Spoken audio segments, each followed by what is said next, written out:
নমস্কার সবাইকে, টেরেস রান্নাঘরে আপনাদের সবাইকে স্বাগত। আজকে দেখো আমি অনেক ধরনের সবজি নিয়ে চলে এসেছি। কালকে মা বাবা সবাই গিয়েছিল ঘুরতে আমার মামা বাড়ি। তো আমার মামা নিজের জমিতে অনেক ফসল চাষ করেছে, ওখান থেকে কিছু টাটকা টাটকা সবজি নিয়ে চলে এসেছে। তো আজকে এই সবজিতে কিছু বানাবো, তো দেখো কি কি বানাই। এখানে দেখো বাবা সকাল সকাল আজকে কই মাছ নিয়ে এসেছে বাজার থেকে। এখন এই কই মাছগুলি কেটে ধুয়ে পরিষ্কার করে নেব। কই মাছ কাটা তো বহুত ভয় লাগে, অনেক কাটা আছে। এখানে দেখো আমার মাছগুলি কাটা হয়ে গেছে। এখন এগুলোকে ভালো করে পরিষ্কার করে ধুয়ে নেব। এখানে দেখো আমি মাছগুলোকে ভালো করে পরিষ্কার করে ধুয়ে নিয়েছি। আচ্ছা তোমরা বলো তো, বেগুনটা কে কে খেয়েছো? এই বেগুনটা দেখতে তো অনেক সুন্দর, কিন্তু খেতেও অনেক ভালো লাগে। এই বেগুনটা বেশি ভাজি ভালো লাগে। এখানে দেখো মাছগুলি নিয়ে নিয়েছি। তো মাছগুলো তখন লবণ হলুদ মাখবো। এখানে লবণ দিয়ে দিচ্ছি, হলুদ দিয়ে দেবো, ভালো করে মেখে নেব। মাছে লবণ হলুদ মেখে নিয়েছি। আজকে আমরা বানাবো, এখানে দেখো ফুলকপি নিয়ে নিয়েছি, আলু নিয়ে নিয়েছি, আর এখানে যে ছোট বেগুনটা নিয়ে নিয়েছি। তো আজকে বানাবো কই মাছ দিয়ে ফুলকপি আলু দিয়ে ঝোল বানাবো, আর এই ছোট বেগুনটা ভাজি করব। ফুলকপি আলুটা কেটে নেবো এখন। এইদিকে দেখো আমি এগুলো সব রেডি করে নিয়েছি। এখানে দেখো আমি চুলাটা ধরে নিয়েছি, কড়াইটা বসাই দেব। এখানে দেখো আলু আর ফুলকপি কেটে নিয়েছি। এখানে বেগুনগুলিকেও কেটে নিয়েছি, মাঝখানে চিড়ে নিয়েছি বেগুনগুলিকে।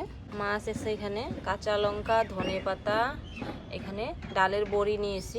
জল দিয়ে দেবো কড়াইতে। ফুলকপিগুলোকে অল্প হালকা ভাপিয়ে নেব। একটু লবণ দিয়ে দেব, লবণ আর হলুদ দিয়ে ভাপিয়ে নেব। এখানে দেখো বেগুনে অল্প লবণ হলুদ মেখে রাখবো।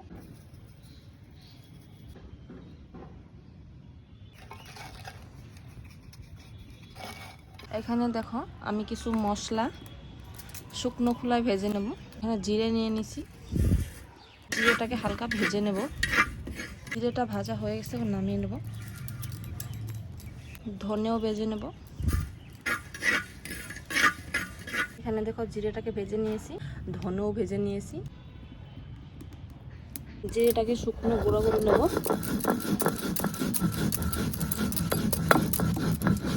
জিরে গুঁড়ো হয়ে গেছে, কড়াইটাও গরম হয়ে গেছে। মাছগুলি ভেজে নেব।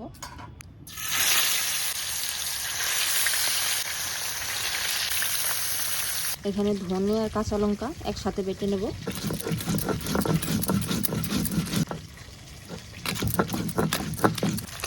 এখানে দেখো মাছ ভাজাগুলি হয়ে গেছে, এখন তুলে নেব। এখানে আমি বেগুনগুলি ভেজে নেব।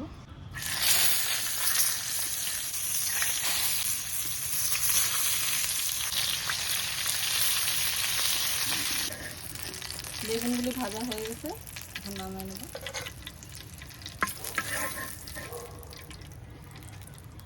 বেগুনগুলি একদম নরম হয়ে গেছে। ডালের বড়িটা এখন ভেজে নেব। দেখো ডালের বড়িটা ভেজে নিয়েছি।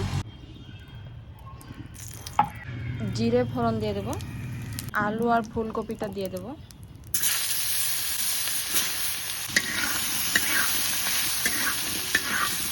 লবণ দিয়ে দেবো পরিমাণ মতো, হলুদ গুঁড়ো দিয়ে দেবো, লঙ্কা গুঁড়ো পরিমাণ মতো দিয়ে দেবো। এখন আমি ধনিয়া লঙ্কা বেটে রেখেছিলাম, এটা দিয়ে দেবো। এটা দিয়ে ভালো করে এখন কষিয়ে নেব মশলাটা। আলু আর ফুলকপিটাকে ভালো করে কষিয়ে নেব। আলু ফুলকপি ভালো করে কষানো হয়ে গেছে, জল দিয়ে দেবো পরিমাণ মতো।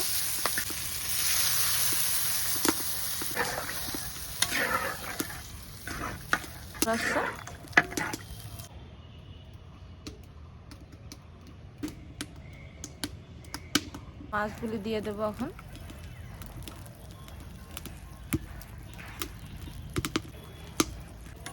মাছগুলো দিয়ে দিয়েছি, দেখেন। ডালের বড়াগুলিও দিয়ে দেবো।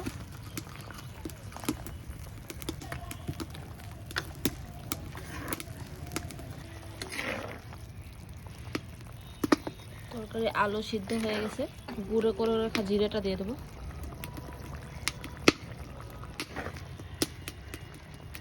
তরকারি হয়ে গেছে, এখন ধনেপাতা দিয়ে নামিয়ে দেবো।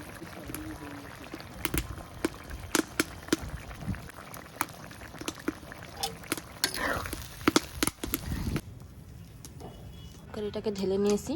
এখানে আমাদের রান্না হয়ে গেছে, কই মাছ ফুলকপি দিয়ে ঝোল হয়ে গেছে, আর এখানে বেগুন ভাজিও হয়ে গেছে। আজকে আমাদের এটুকুই রান্না বান্না হয়ে গেছে। আমাদের রান্না যদি আপনাদের ভালো লাগে থাকে অবশ্যই like comment share and subscribe করে দেবেন।